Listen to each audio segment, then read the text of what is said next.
morning, everybody. This is Ranger Pool. On behalf of the U.S. Fish and Wildlife Service, welcome to Parker River National Wildlife Refuge. I'm here this morning with our refuge wildlife biologist, Nancy Powell. Hi, everyone. How are you? We're here this morning because we're doing this quasi-impromptu program about, or really to honor and celebrate National Estuaries Week. So Nancy is our resident expert on all things related, and so we're going to do some cool stuff here over the next 15 or so minutes. We encourage all of you to text any of your questions, and if this technologically works out, I will pass along some of your questions at least to her. So the first thing is, Nancy, Yeah. What the heck is an estuary, and why should all these fine people care about it? Okay, good question to start with. Ranger Pool, thank you for that. So an estuary is basically where the land meets the sea. All the rivers that's coming down and draining all the upland areas, they have to go somewhere. And when they come to the ocean, there's usually some kind of wetland area that kind of buffers, do a lot of different services before it goes out to the ocean. So an estuary is that wetland area. So in New England, we have salt marshes. If you're in Florida, you might have mangroves. So that's what an estuary is. Okay, here's a question. Here's a question that we had talked about earlier on. Can you talk about plant and animal adaptations in an estuary? Yeah, so estuaries are really cool places, but they're kind of stressful to live in. So if you think about it, every day and every month the tide's coming in, so the water level is actually going up and down. It could be really bone dry, or you can be 3 feet underwater. So if you live in an estuary, you have to be able to get completely soaked or be completely dry, and you have to be able to adapt to that. The other thing about estuary is it's salty. It's where the ocean comes in, right? So it could be completely fresh water, or it could be completely salty ocean water, and that changes with the tide as well. The really cool thing is the plants around estuaries, actually, the salt marsh plants, they kind of act like salt pumps. They take the water in, and then they actually pump the salt onto the surface.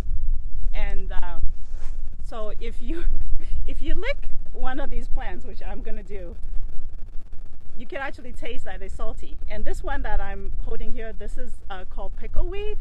And in the old days, people actually pick them and they put them in a salad because it's salty and sour, just like a pickle. Lovely.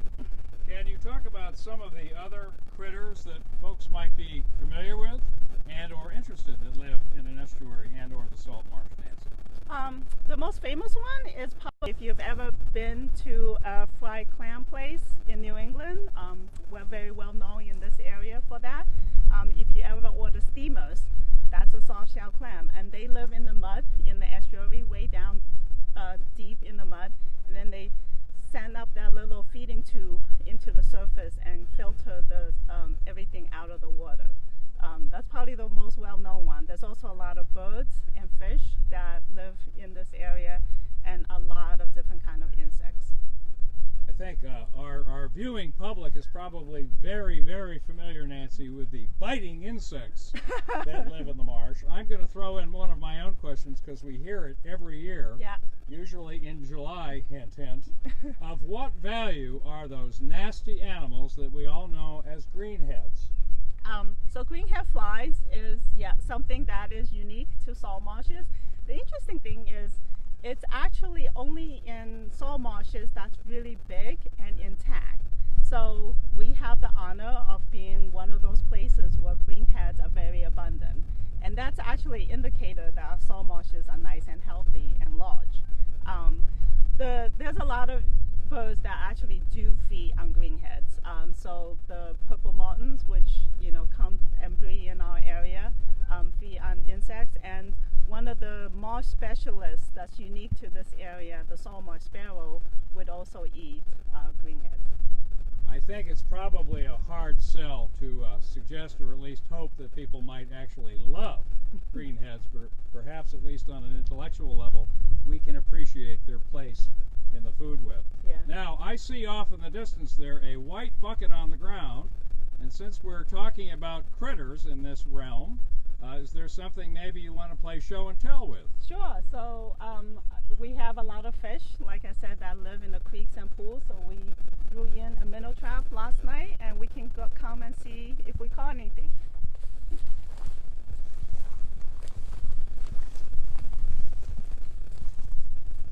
So while I grab this minnow trap, Ranger Pool, and the claps is a little finicky, so it might take me a while. Do we have any questions from the audience? All right, let me take my sunglasses off and see if I can see anything. I see a lot of people watching, which is awesome. Thank you everybody for checking in. I'm not seeing any questions yet. So that's a direct plea for anybody that's online to write us some questions. We got quite a few fish in here. Look at that. So lots of fish in this little pool. I want to talk a little bit about what this pool is, how it got here. Is it important? Are these little ponds important? Yes. Oh, be careful not to step in the pool behind you. Thank you. So this is what's called a salt pool.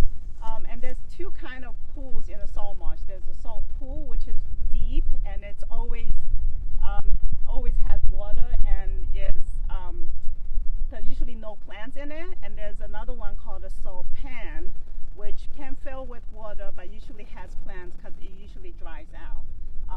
And these areas, these are very important. They're actually connected to creeks. So creeks in salt marsh will change. They will grow and shorten depending on the tide and the water that's draining back into that creek. And sometimes they get clogged, and when they get clogged, pools form. And they're very important for the fish. So I'm going to talk a little bit about the fish in the bucket, but the fish that live in the marshes are the fish that feeds all the fish out in the ocean. So when they are in the creeks and especially in the pools, they have a lot less predators because there's no big fish that can eat them.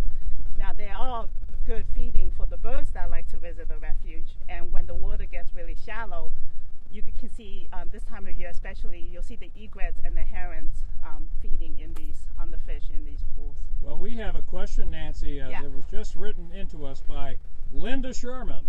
Are those fish the ones that the egret catch and eat? Yes, definitively. So the egrets will be eating crabs. There's shrimps in here sometimes. You actually get baby American eels in here, but definitely the most common one is the mummychuck. And let's see if I can get. So the thing about mummychucks, one thing before I get into the fish. So one of the things I did before I started the session was to wash my hands, and that's very important because typically we have lotions or sunscreens on our hands, and the fish and any of the animals that live in water are actually very sensitive to those. So before we touch anything, we definitely wash our hands. The nice thing about mummychucks is that they are very, very sturdy. You can see if I can show one. So this is a mummychuck. She's going to be a little, so this is a female mummychuck, and you can tell because she's got black stripes. I'm going to see if I can hold on to her and get a male mummychuck so you can see the difference. Here's a male. I remember, Nancy, we had some mummychucks on display in the visitor center for a few years, and the reason that we selected that fish is because they're very tolerant of what I would call a pretty tough environment. As I recall, they can live in water up to about 94 degrees Fahrenheit. Yeah, and they also can live in water that has very low oxygen. So because this pool dries out throughout the month, the pool actually loses oxygen, and these mummychuck can live in almost no oxygen, and they can actually gulp air for about a day or two. I had a male and I just lost him. So they are obviously, I'm guessing, a pretty important part of the food web in the salt marsh. Yeah, okay. Let me show you the male first while I have him. So you see he's dark with almost like silver stripes on it. Whereas the female, if I can get them close to each other, is they're not cooperating. Got one fish rescue. Here's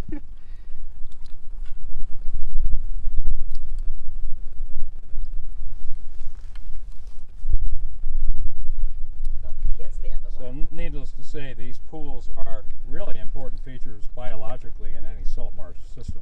They are. Okay, so here we are again. Let me see.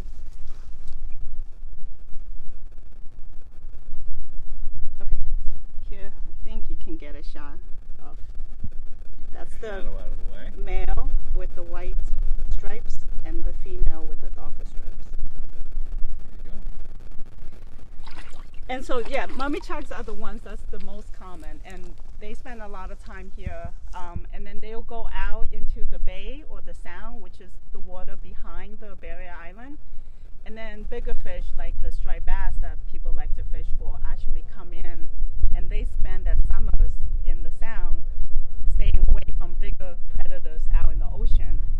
And then in the fall, they go back out into the ocean. So you have this almost a transfer of food from the estuary out to the ocean through these series of smaller, medium-sized, and larger fish. How long does a Mummychuck live in years, do you think? A couple years. Yeah. Yeah. They spend most of their summers in these pools and creeks, and then in the winter they do tend to go out into the sound or the bay. So one thing I'm curious about, whether it's the pools or the salt marsh, do we have any concern about invasive, non-native invasive species, either in these ponds or pools or the salt marsh itself? We do have a couple. The ones that live in water, the aquatic ones, are always more concerning because it's harder to control them. So I think most people have probably seen the green crab. Green crab is actually not native to this area. They were introduced from Asia, but they're probably the most common crab right now. And we catch them sometimes when we're sampling the pools. There's also there's an invasive plant that has taken over the marsh, but we actually have this incredible community effort to control it, and we've done a lot of really good work on that. Somebody sent us a high five and a text just to let us know you're seeing this and hearing it well. Thank you for that. I'm going to pan left real quick just so you get a good look. In this case, it's a salt marsh pool because it holds water. A salt pan would hold water temporarily, but then lose it to evaporation in between the high tides, right? Yep. And Matt, if you want to come closer, the fish is actually swimming in the bucket, so you can get a shot of this. Let's see if our lighting allows for this. Can everybody see inside the bucket? I was hoping we would be able to shoot this in a landscape format, folks. My iPhone isn't allowing that, so that's why you're looking at a tall rectangle, but it seems to be working nonetheless. Okay, anything else you want to talk about relative to salt marsh work? Well, we are doing some restoration in the marsh right now. So one of the things we're realizing, we've always thought that salt marshes were kind of pristine and that we don't have to do any work. In the last 10 years, we've kind of noticed a lot of changes in it. And one of the things we found is that the marsh is getting too much water right now, and it's not able to go back out. It's almost like, you know, our own circulatory system, and it gets clogged over time. So when the water comes on during the full moon tide or the new moon tide, it's not able to get back off, and that's killing the plants. And the plants is what keeps the marsh healthy and keeps the marsh building sediment and elevation to keep up with sea level rise. So we're actually doing a lot of work to test new methods of trying to make the marsh healthier. So if Matt can pan left, show you behind the tripod, that creek that you see is a baby creek that we dug a couple years ago, and it's addressing this big pool that you see. And you can see on the left side of the track, one of the concerns we have is that with some of these clogged man-made pools, not only is it creating the pool, but on the adjacent to the pool in the marsh, it's actually keeping the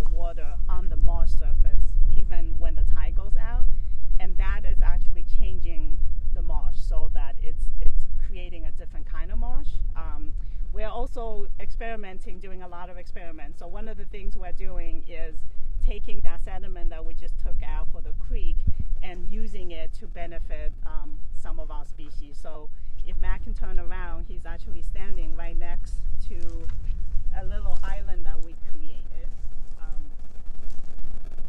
And that island is a proof of concept to see if we can build higher breeding areas for some of our nesting birds.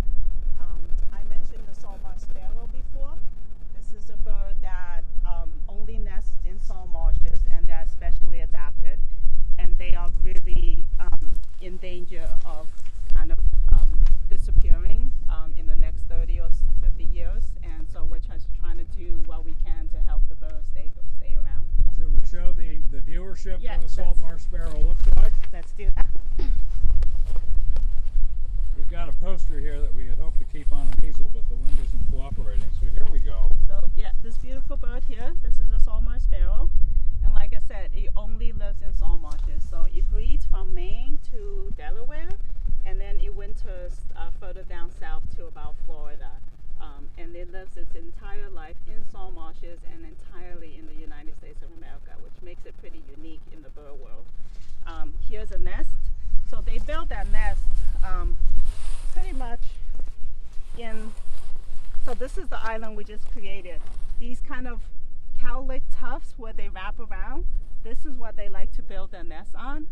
So if I open it, you can see there's a lot of kind of brown vegetation. That's vegetation from last year, and that's what they really like. So they will literally swirl the grass like this, build their nest, and then they have a little cover, and the cover is to keep their eggs from floating away when the tide comes. The really interesting thing about these birds is that the female is the only one that helps with the nesting, and she has to do everything in the 26 days between the two flooding tides that come on the marsh. It sort of is although we overuse this adage, the kind of the canary of the salt marsh, isn't it? Definitely. I think it's one of the first species that's probably going to be lost if we start changing some of the marsh. So actually, if you pan to the right, you can kind of see the different type of salt marshes. Let's take this another way. So that flat area, that is salt marsh hay grass. I think wasn't there a question from a student about salt marsh hay grass, Matt? There probably was. Let me flip my little page here and hopefully not upend the camera. So, by the way, what Nancy is making reference to, and this is very cool, off in the distance, by the way, we're in the marsh just off sub-headquarters. We have an outdoor classroom that's being conducted on the National Wildlife Refuge this semester. These are grade 4, 5, and 6 students from the River Valley Charter School in Newburyport, and they're kind of off in the distance. They're right now doing their thing. This is Friday of their school week, and Nancy had asked the teacher last night, Ellen Link, if she would collect some questions from the students for this live broadcast this morning. So one of the questions was, what part of the marsh do we get salt marsh hay from? Yeah, so that's actually a really great question. So there's different types, even though all marsh grass looks green, and if you're standing on the road, it all looks the same. When you step in the marsh, there's actually very different types of marsh. And if you're a salt marsh sparrow or any other nesting bird, you really care what kind of marsh you're in. So the salt marsh hay grass or marsh is the one that the salt marsh sparrows mostly nest in. So it's that grass that kind of lays down and is cowlicky. And they do really make great salt marsh hay. We are pretty lucky that we have a couple families that still cut salt marsh hay, and that we're still able to buy salt marsh hay. And they are really, really good for gardens and for mulch. And they're very nutritious to animals. Are you ready for another question from the River Valley Charter School? Sure. It's unrelated to the marsh, but it certainly has been an issue this week. With a very sliver of a moon in the sky at night this week, Nancy, yeah. Why were the tides so doggone big?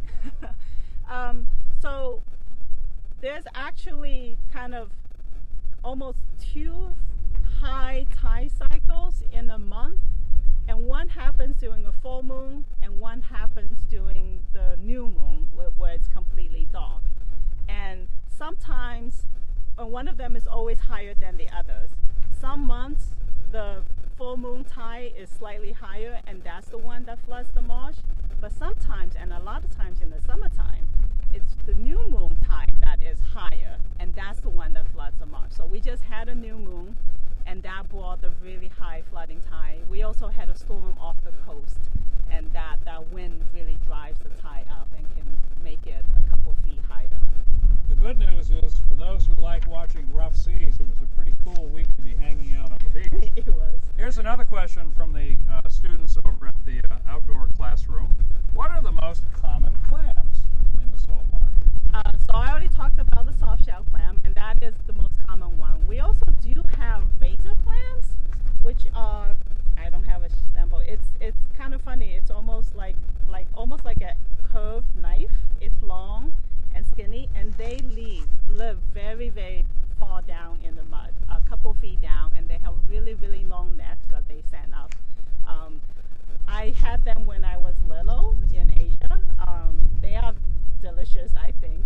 I haven't had them since, in the United States, but people do dig for them, and I hear they get a really good price if you can get them, but they're a little bit less rare. We also have a lot of mussels and oysters, also that's in the salt marsh. What about another critter which a lot of folks will be familiar with? The question is, what do horseshoe crabs eat, and what eats horseshoe crabs?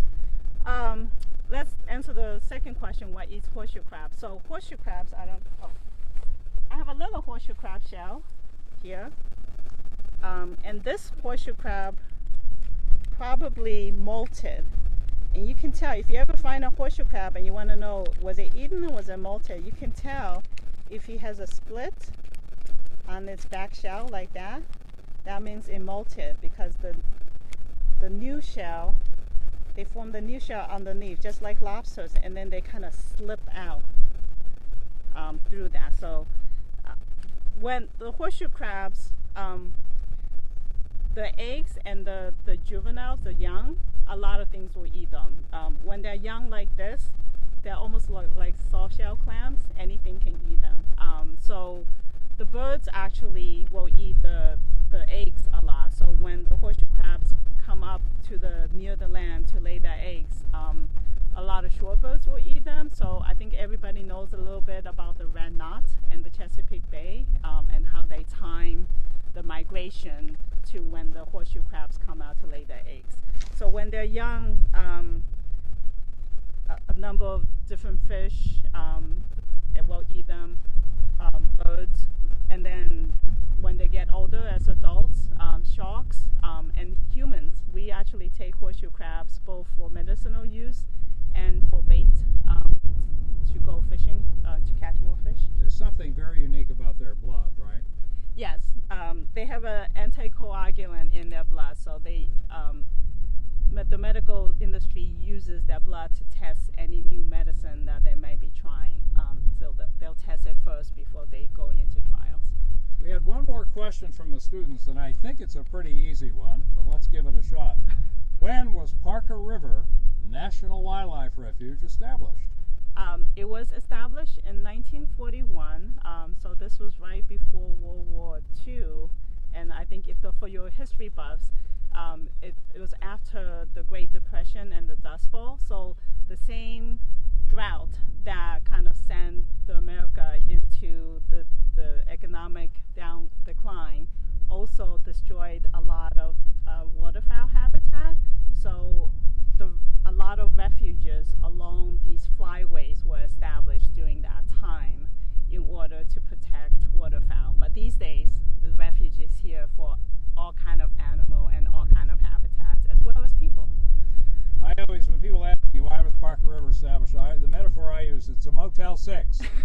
For any of these animals twice a year moving up and down the Atlantic Flyway, they need a place, a hotel basically, to spend the night, to rest and feed. Yeah. So it really is a string of Hotel 6s along the Atlantic Flyway. Yeah, and it is very important. Like some of the birds that come here, they come thousands of miles away from like the Arctic, and they'll come here and they'll eat for a couple of weeks, and then some of them actually fly over the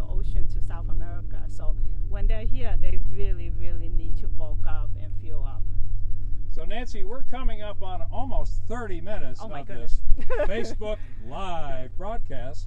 Do you have any final thoughts that you'd like to pass along regarding either the salt marsh that we're standing in the middle of right now or the estuary that surrounds it? No, I think we can wrap it up. I just want to thank you guys for joining in. And if you have any questions, feel free to either email the general email or put it in the Facebook chat, and we will answer them. And folks, don't forget, this is a beautiful time to visit your local National Wildlife Refuge. So signing off for Nancy Powell, this is Ranger Pool from Parker River National Wildlife Refuge. Thanks for joining us. Thank you. Let us know in the comments whether or not this was worthwhile, and hopefully next time we'll have a landscape orientation. Take care. Bye-bye.